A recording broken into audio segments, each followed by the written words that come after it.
What's going on YouTube?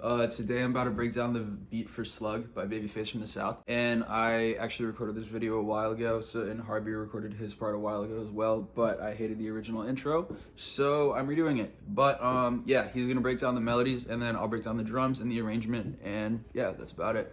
Hope you guys enjoy. Peace. What's up guys, it's HxrV here. I'm going to break down the loop. It's a really simple loop, to be honest with you. Just 2 guitar parts, a pluck sound and some vocal chops, and that's all you need. That leaves space for an artist. The guitars were recorded with my iPhone into voice memo, which I just find to be the best way to do it, to be honest. You don't need to set up a microphone. Record straight into your iPhone and it sounds sort of 95% where it needs to be to start with. This is the main sort of chords.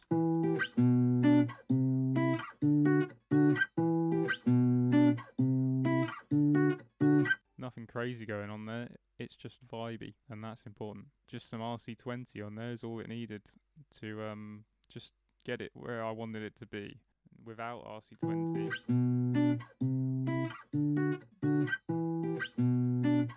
it's nice, but I just wanted to shape it a little bit, and this is where I use the EQ in RC20. You see here I'm kind of shaving off the bottom end and shaving off the top end, but I'm using the tone to just sort of shape the upper mids in a really nice way that leaves space for a vocal over the top of it. More than anything, that's what I'm worried about, you know, leaving that space. And there you go, it's ready to go now.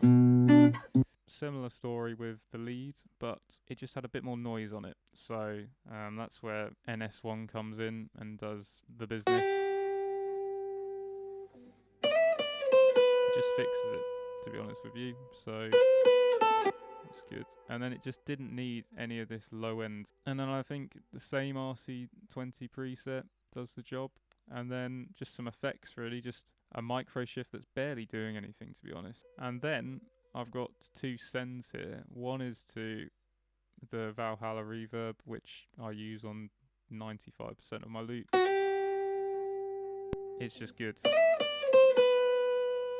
Nice space. And then just a little bit delay, not too much. It just, I think I use this preset Memory Man, which is a famous guitar pedal, and it's just a nice sort of, it's just adding vibe more than anything, I think is the key.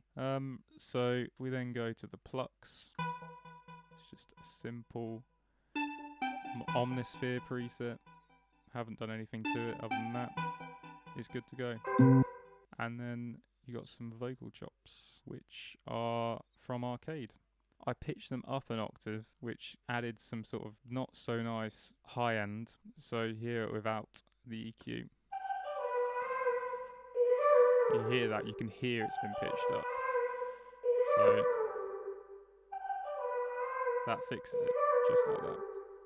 And then just a little bit of micro shift again, just to widen it out, make it more interesting, and then some reverb, and that's good to go. And you can see here I've stemmed it out at the end, and I've left gaps between the sections. This means that they're not going to bleed into each other, which is really important, because it's so annoying when you get a loop and all the sections are bleeding into each other. So then when you come in to arrange it, you might not want the same order that it's been put out in. So you do that, and then you've got weird things bleeding that weren't there in the arrangement, if that makes sense. So just leave gaps. Just leave gaps. It means that the producer you send it to has free reign to do whatever they want, and stem it out, because then they can change the balance if they want. I think Tecala probably did.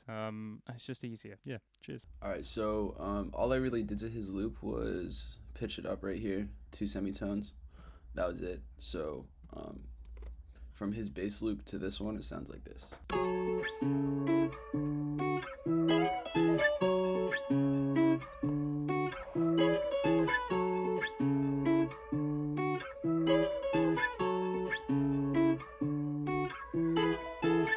So from there, let's see, I added this rim shot.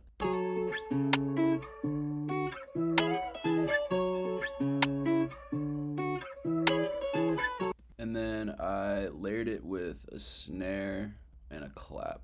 Actually, I layered it with, yeah, a snare and a clap, not that one, this one.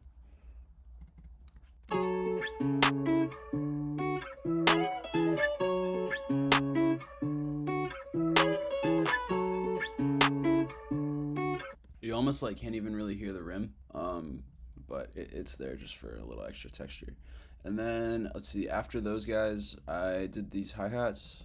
The way I start my hi-hats, I'll just do the 2-step and then this line next because it's the same every bar and it repeats and it's easy. And then after that, I'll go in and fill rolls if I want to. Don't always do it, but it just depends on the beat.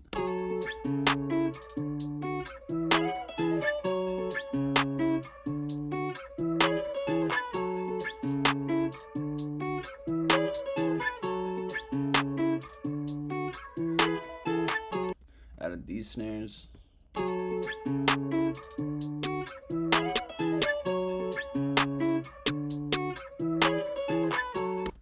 And then open hat and 2 perks. One of them is a geology perk from his Cooked as Fuck drum kit. And shout out to the boy, super fire sound designer and producer.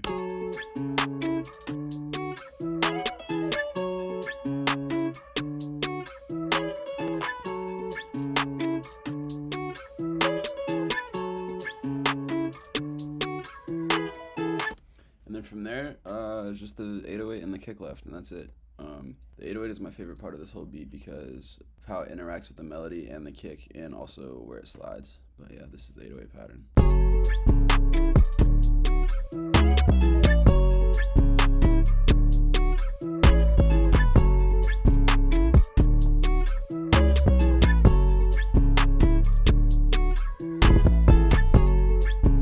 For the intro, I actually threw another RC20 patch on top of it to thin the guitar out more.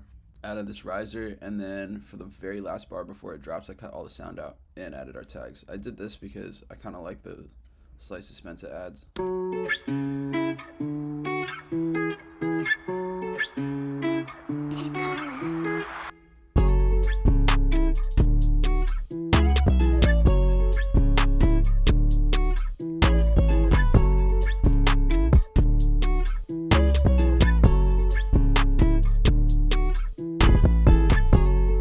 That's the whole beat. Hope y'all enjoyed this one. If Babyface ends up breaking down the vocal mix for this, I'll link that in the description as well. If not, I'm going to leave the song link, the music video link, and then links to all of our socials, me, Babyface, and HxrV, in the description. So yeah, make sure y'all leave a like, comment, subscribe, all the above, and have a great day. Peace.